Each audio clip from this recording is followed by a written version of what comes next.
इस वीडियो के अंदर हम लोग रिक्वायर्ड फील्ड वैलिडेशन को लगाना सीखेंगे। ये मेरा HTML का एक फॉर्म है। इसके डेटा को हम डेटाबेस में स्टोर कर रहे हैं। यहाँ पे मैं डिटेल्स को पास करता हूँ और आप देखोगे एक एंट्री हमें डेटाबेस में देखने को मिलेगा। ठीक है, आप देख सकते हो कॉन्टैक्ट फॉर्म सबमिटेड। यहाँ पे आकर के ब्राउज पर क्लिक करते हैं तो नीचे एक एंट्री आ चुका है। अब इस केस में कोई प्रॉब्लम नहीं है। क्या हो अगर मैं यहाँ पे कुछ चीज़ों को खाली छोड़ दूँ और जैसे ही मैं यहाँ पे क्लिक करता हूँ तो लिख करके आता है कॉन्टैक्ट फॉर्म सबमिटेड। ब्राउज के ऊपर क्लिक करेंगे तो आप देखोगे आपके पास, मान करके चलो ये एडमिशन फॉर्म है या साइन अप फॉर्म है, पर्सन आया लेकिन उसका नाम ही नहीं है, वो खाली है, उसका कॉन्टैक्ट नंबर नहीं है या फिर जेंडर नहीं है। ये नहीं होना चाहिए। सिमिलरली अगर मैं यहाँ पे आकर के इसको रिमूव करूँ और डायरेक्टली मैंने सबमिट के ऊपर क्लिक किया, कहता कॉन्टैक्ट फॉर्म सबमिटेड। आप देखोगे एक नॉट सेलेक्टेड इसलिए लिख करके आया है क्योंकि मैंने इसके लिए डिफ़ॉल्ट वैल्यू एक पास किया हुआ है कि नॉट सेलेक्टेड लिख करके आए।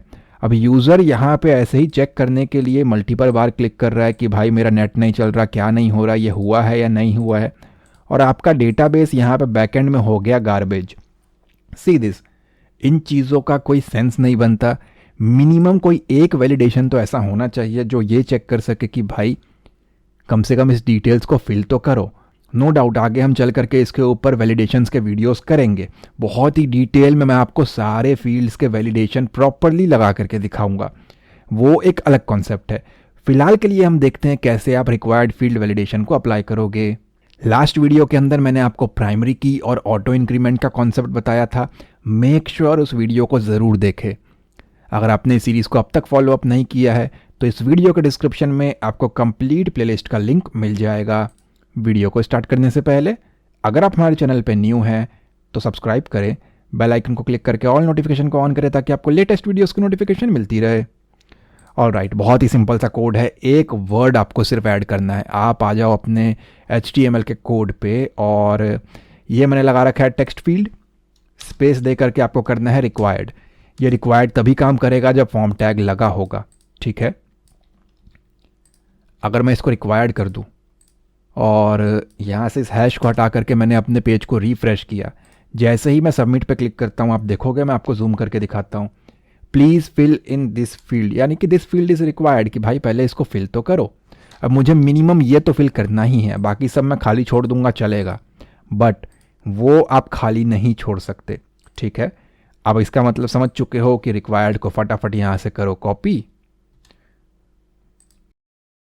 ईमेल के अंदर मैंने कर दिया पेस्ट, कॉन्टैक्ट में कर दिया मैंने पेस्ट, और टेक्स्ट एरिया यहाँ पे कर दिया मैंने पेस्ट। ठीक है, तो मैंने सबको, जेंडर को भी मैंने यहाँ पे रिक्वायर्ड कर दिया है। मेन वाले को करना, वैल्यू को मत कर देना। यहाँ पे वैल्यू को कर दोगे तो फिर उसको पर्टिकुलरली उसी ऑप्शन को टिक करना पड़ेगा, चाहे मेल फीमेल जो भी हो।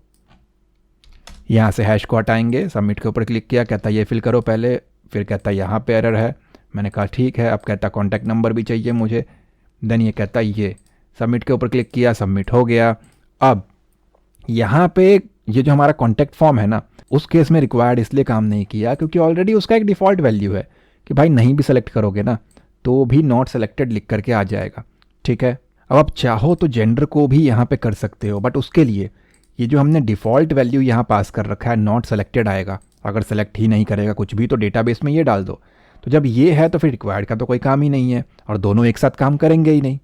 ठीक है, तो अगर आप नोटिस करोगे जब मैं जेंडर पे क्लिक करता हूँ तो मैं इनफैक्ट जेंडर को भी टिक कर पा रहा हूँ। मेल फीमेल की तो बात अलग है, बट ये भी मैं टिक कर पा रहा हूँ। इट मीन्स ये भी एक ऑप्शन है और इसकी वैल्यू हमने बैकएंड पे नॉट सेलेक्टेड दी हुई है। नॉट सेलेक्टेड इंग्लिश का टर्म है, कंप्यूटर को नहीं पता उसका मतलब मेल है फीमेल है। नॉट सेलेक्टेड भी उसके लिए एक वैल्यू है। सबसे पहले तो इसको डिसेबल करना पड़ेगा। अभी ये ब्लू कलर का आ रहा है और मैं इसको टिक कर पा रहा हूँ। तो आप क्या करोगे, इस नॉट सेलेक्टेड को हटाओगे और इसके बगल में लिखोगे डिसेबल्ड सेलेक्टेड, कि इसको सेलेक्ट कर ही नहीं सकता यूज़र। अब आप देखोगे तो ये ग्रे कलर का है और एक बार मैंने मेल के ऊपर टिक कर दिया तो मैं जेंडर के ऊपर वापस नहीं जा सकता। आप बोलोगे कोई बात नहीं, टिक ही मत करो उसके ऊपर। ठीक है, फॉर्म को सबमिट करते हैं। यहाँ पे आए हमने इसका ईमेल दिया, देन कहता कॉन्टैक्ट नंबर दो, मैंने कहा ठीक है। जेंडर को टिक नहीं किया, कहता पहले इसमें से लिस्ट में से एक आइटम को टिक करो, मैंने कहा ओके ये मेल है।